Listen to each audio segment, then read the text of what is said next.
Il n'y a aucun doute au sujet de l'aveuglement de Saül de Tarse, qu'il était l'aveuglement de son zèle très religieux, son zèle pour Dieu, son zèle pour la tradition, pour la religion historique. Cette cécité pour ce qui a été établi et accepté dans le monde religieux.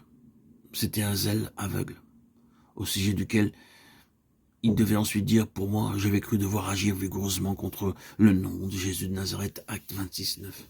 J'avais cru devoir. Ce fut un grand virage lorsqu'il découvrit que ce qu'il pensait et croyait passionnément devoir faire pour plaire à Dieu et satisfaire sa propre conscience était complètement et diamétralement opposé à Dieu et à la voie de la justice et de la vérité. Quel aveuglement! Sûrement, Paul se trouve ici comme un avertissement permanent pour nous tous. Le fait d'avoir du zèle pour quelque chose n'est pas nécessairement une preuve que la chose est juste, ni que nous sommes dans le droit chemin.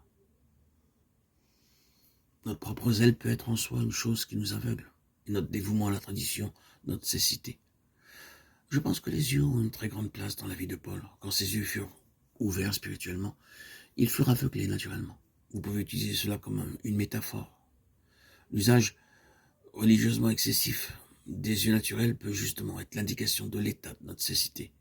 Et quand ces yeux naturels sont aveuglés religieusement, il se peut que nous voyons et pas avant. Ce qui empêche beaucoup de gens de voir véritablement, c'est qu'ils voient beaucoup, mais d'une mauvaise façon. Ils voient avec les sens naturels, les facultés naturelles de la raison, de l'intellect et de l'instruction. Tout cela est un obstacle. L'expérience de Paul nous dit qu'il nous faut quelquefois être aveuglé pour voir réellement. Il est évident que cette expérience laissa sa marque sur lui, de même que le doigt du Seigneur la laissa sur Jacob pour le restant de ses jours.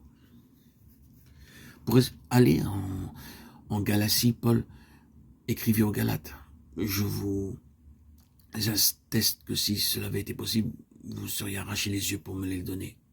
4,15, signifiant qu'il n'ignorait pas son affliction et cette marque qu'il avait depuis le chemin de Damas.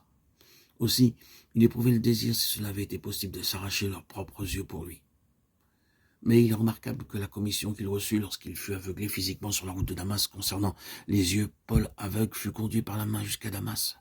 Mais en cette heure, le Seigneur lui avait dit, « Je t'ai choisi du milieu de ce peuple, du milieu des païens, vers qui je t'envoie, afin que tu leur ouvres les yeux, pour qu'ils passent des ténèbres à la lumière, de la puissance de Satan à Dieu. » Acte 26, 17-18.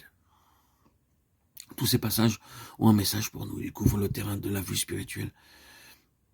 Il y a bien sûr beaucoup de détails qu'il faut examiner. Mais il est bien d'avoir une considération générale de ce qu'est la cécité, l'aveuglement.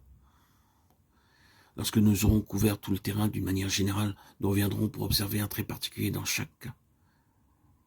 C'est que cette vue spirituelle est toujours un miracle. Ceci justifie la pleine signification de la venue dans ce monde du Fils de Dieu, car c'est une chose établie par Dieu lui-même dans sa parole que l'homme naît aveugle. Je suis venu comme une lumière dans le monde, Jean 12, 46, je suis la lumière du monde, Jean 9, 5.